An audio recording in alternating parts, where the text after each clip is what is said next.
Media మిత్రులకు పాత్రికేయులకు అదేవిధంగా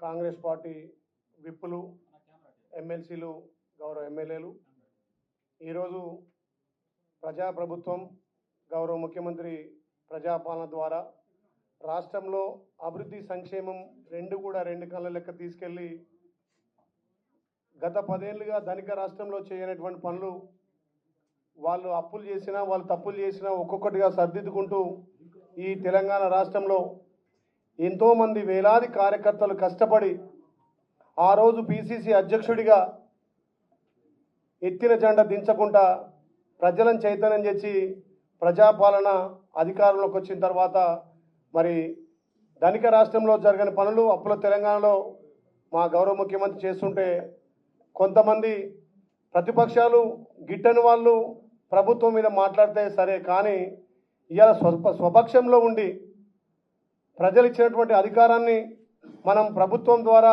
ప్రజలకు సంక్షేమాలు అందించడమే లక్ష్యంగా ముందుకు పోవాలి తప్ప మొన్న ఏదైతే కొండ సురేఖ గారి సంబంధించిన వాళ్ళ కూతురు కొండ సుష్మిత గారు గౌరవ ముఖ్యమంత్రి మీద మాట్లాడిన మాటలను ఖండిస్తూ ఎంతోమంది ప్రజలు 10 ఏళ్ళు బానిస పాలన వద్దు ప్రజాపాలన ముద్దని చెప్పి తెచ్చుకున్న ఈ ప్రజాపాలనలో మరి అందరం బాధ్యులుగా గౌరవ ముఖ్యమంత్రికి అండగా నిలిచి ప్రభుత్వం చేపట్టినటువంటి సంక్షేమ అభివృద్ధిని ప్రతి గడప వరకు చేరే విధంగా లక్ష్యంగా మనం ముందుకు పోవాలి తప్ప ప్రభుత్వంలో ఉన్న వాళ్ళు మరి ప్రభుత్వం మీద నిరంతరం కష్టపడుతున్నటువంటి గౌరవ ముఖ్యమంత్రి మీద ఈ రకంగా మాట్లాడడం సరికాదు. ఏదున్నా మరి సురేఖ గారు దీని మీద స్పందించి ఏదైతే సుష్మిత మాట్లాడినటువంటి మాటలను తీవ్రంగా ఖండించి పార్టీ అభివృద్ధి కోసం పార్టీ మళ్ళొక్కసారి గౌరవ ముఖ్యమంత్రి రేవంత్ అన్న నాయకత్వంలో మరి రెండోసారి కూడా ప్రజాపాలన రావాలి. ఇక్కడ కాంగ్రెస్ పార్టీ అధికారంలోకి వచ్చి మన భావి ప్రధాని రాహుల్ గాంధీ గారిని ప్రధాని చేసేంత వరకు మనం కలిసికట్టుగా పోరాడాల్సిన అవసరం ఉంది. మరి మన అభివృద్ధి చూసి మన సంక్షేమం చూసి ప్రతిపక్షాలు ఇలా జీర్ణించుకోలేకపోతున్నాయి.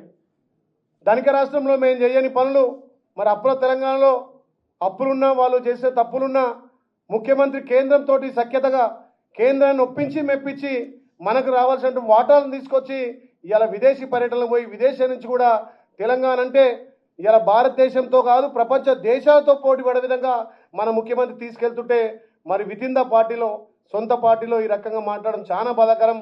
మరి ఎంతోమంది పార్టీని నమ్ముకున్న కార్యకర్తలు గ్రామాలలో చాలా ఇబ్బంది పడుతున్నారు. మరి ఎంతోమంది కష్టపడితే మనం ఎమ్మెల్యేలుగా మంత్రులుగా ఇలా అధికారం వచ్చిన తర్వాత మరి ప్రజలకు సంక్షేమాలు అందియాలి, పార్టీని నమ్ముకున్న కార్యకర్తలకు మనం న్యాయం చేయాలి.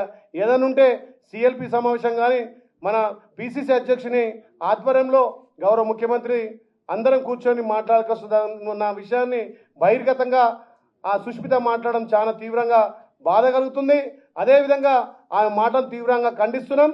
తప్పకుండా సురేఖ గారు కూడా స్పందించి ఆమె మాటలను ఖండించి పార్టీకి ప్రభుత్వానికి ఎక్కడ కూడా ఇబ్బంది లేకుండా మన ప్రభుత్వం చేస్తున్న అభివృద్ధి కార్యక్రమాలు లోతుగా తీసుకెళ్లాల్సిందిగా వారు కూడా విజ్ఞప్తి చేస్తూ ముఖ్యంగా మా యాదాద్రి భువనగిరి జిల్లాకు సంబంధించి 22A కింద ఉన్నటువంటి నిషేధిత జాబితాలను గత 4 నెలల కిందనే అసెంబ్లీలో నేను మాట్లాడడం జరిగింది.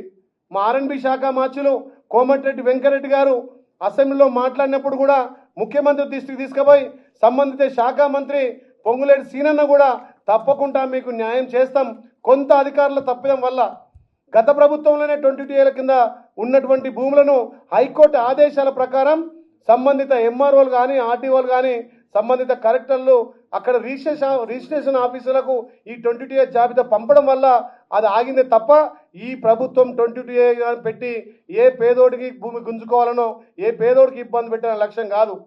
కాంగ్రెస్ ప్రభుత్వం అంటేనే పేదలకు బడుగు బలైన వర్గాలకు ఎస్టీ ఎస్సీలకు భూములు వంచిన చరిత్ర కాంగ్రెస్ పార్టీది. పేదోళ్లకు ఇండ్లు కట్టించిన ప్రభుత్వం కాంగ్రెస్ పార్టీ. అలాంటి కాంగ్రెస్ పార్టీ ప్రజల కోసం ప్రజల సంక్షేమం కోసం పనిచేస్తుంటే ఇలా ప్రతిపక్షాలు చిల్లర మల్లర మాట్లాడుతున్నారు. మా గౌరవ ముఖ్యమంత్రి నాకు పిలిచి మాట ఇచ్చిండు, నువ్వు అసెంబ్లీలో మాట్లాడు, ఇలా సంబంధిత శాఖ మార్చులు మీకు దానికి చేస్తారంటే పొంగులేటి సీనన్న కూడా యాదాద్రి భువనగిరి జిల్లా ఉన్నటువంటి 22A తీసేస్తా అని చెప్పి మాట ఇవ్వడం జరిగింది. ఆ దశగా పనులు జరుగుతూ ఉన్నాయి. దీని మీద గౌరవ మంత్రి ఆర్ఎండ్బి శాఖ మార్చులు కోమటిరెడ్డి వెంకటరెడ్డి గారు కూడా నాకు హామీ ఇవ్వడం జరిగింది. ముఖ్యంగా యాదాద్రి భువనగిరి జిల్లాలో అధికారుల నిర్లక్ష్యం వల్ల 39,000 మంది కుటుంబాలు ఇవాళ నిషేధ జాబితాలో ఉన్నాయి.